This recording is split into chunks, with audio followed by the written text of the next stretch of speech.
Se había arribado el año de 1908 y la situación económica de nuestro país era inmejorable.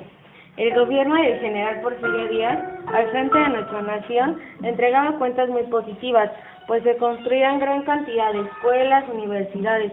El ferrocarril contaba con extensiones sin precedentes en su infraestructura.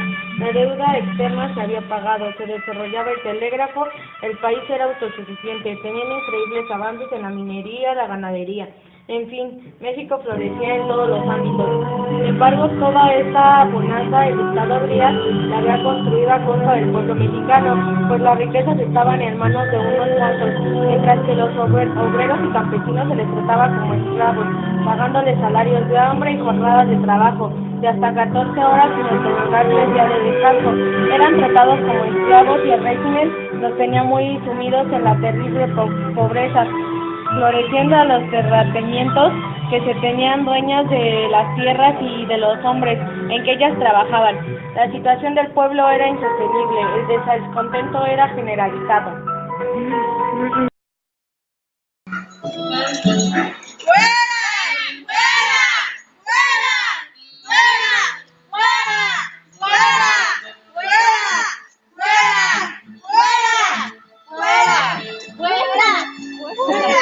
Mi gobierno no permitirá que el pueblo sufra de hambre. Por eso todos los domingos pueden venir aquí en la plaza a comer y a divertirse. El pan que les regalo es para todos. ¡Coman! El circo y el pan que nos ofrecen nos ofenden. Fuera la dictadura, fuera el mal gobierno. Agarren esa muestra de hambre. ¡A la orden, capitán! ¡Vámonos! ¡Vale!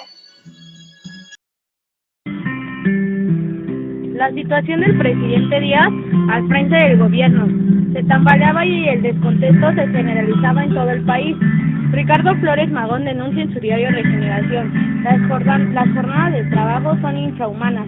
Llamaba a la conciencia del pueblo, ya que las jornadas del trabajo deberían ser de 8 horas con un día de descanso cada semana. Los sueldos deberían de ser más altos para que las familias vivieran dignamente. Los hermanos Flores Magón divulgaban su filosofía liberalia, denunciando los atropellos de la dictadura porfirista, lo que les costó el ser encarcelados en el destierro. El movimiento intelectual de los hermanos Flores Magón era bien recibido por el pueblo general. Algunos grupos se renunciaban en secreto para discutir sus ideas libertarias.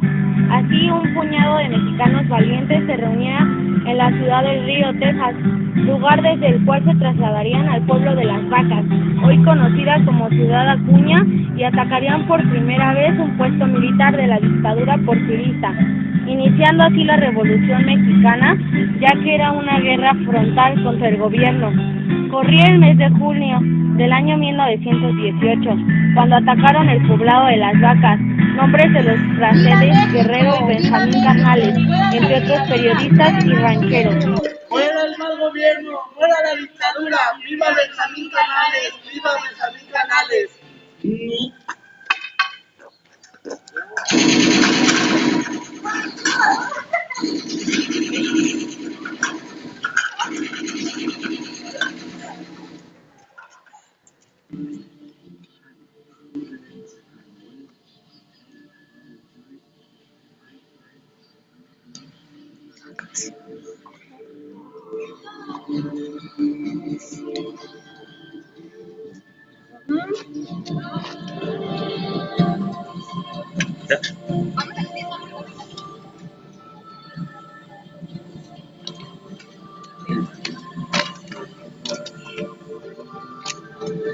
Quítale el arma.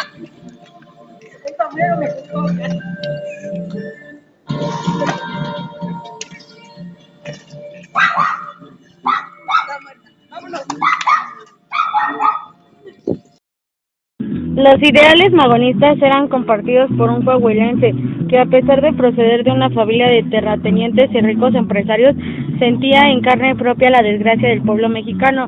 Su vocación libertaria se hizo patente cuando se escribió su libro La sucesión presidencial de 1910, lo que es mal visto por el gobierno de Díaz, quien lo toma a encarcelar. Fue así como don Francisco I. Madero decide tomar las armas pues se da cuenta que las elecciones serán margenadas para reelegir al dictador. El magnetismo de la personalidad de Madero le gana la simpatía del pueblo mexicano. Díaz, viendo que todo el pueblo apoyaba al líder revolucionario don Francisco y Madero, renuncia a la presidencia y se marcha al pueblo a apoyar al líder de la revolución, don Francisco y Madero. Renuncia a la presidencia y se marcha a Europa. El señor Madero entra triunfante a la Ciudad de México y toma su lugar como presidente de la nación. El pueblo de México espera la llegada de Francisco y Madero en la capital de la República. Ningún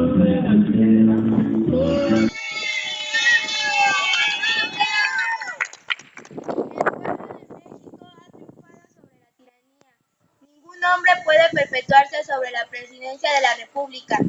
¡Viva la revolución! ¡Viva Madero! ¡Viva México! ¡Viva Madero! Sufragio efectivo, no reelección. De en adelante, en México se respetará el voto. No más dictadura. El hijo predilecto de Coahuila, el señor Madero había logrado derrotar la dictadura y ahora tomaba su lugar en la historia como presidente de la República. Un traidor entraría en escena, el general Victoriano Huerta, quien asesina al presidente Madero con su cobarde acto, desata una nueva lucha armada. Esta vez surgen importantes caudillos que han de luchar hasta conseguir el triunfo de la revolución. En el norte, Francisco Villa domina y arrastra con los federales que se oponían al avance de la poderosa división del norte, el Sentaduro del Norte, lograr triunfar en su lucha, mientras que en el sur surge el caudillo más importante en cuanto a sus ideales y su fuerza, que en este país haya conocido el gran general Emiliano Zapata, cuyo lema habría de ser el grito de la guerra de toda una nación: tierra y libertad. ¡Viva libertad! ¡Viva libertad! ¡Viva la revolución! ¡Ahora mis muchachitos! ¡Viva México! ¡Que mueran los traidores! ¡Viva mi general Francisco Villa! ¡Que viva la revolución! ¡Que mueran los traidores! ¡Viva la revolución! ¡Muera el traidor! ¡Viva México! ¡Viva mi general Emiliano Zapata! ¡Tierra y libertad! ¡Viva la revolución! Mi general Villa, mi lucha no ha terminado hasta que mis indios tengan tierra y libertad. Mi general Zapata, hemos ganado la revolución. México tendrá progreso, paz y libertad.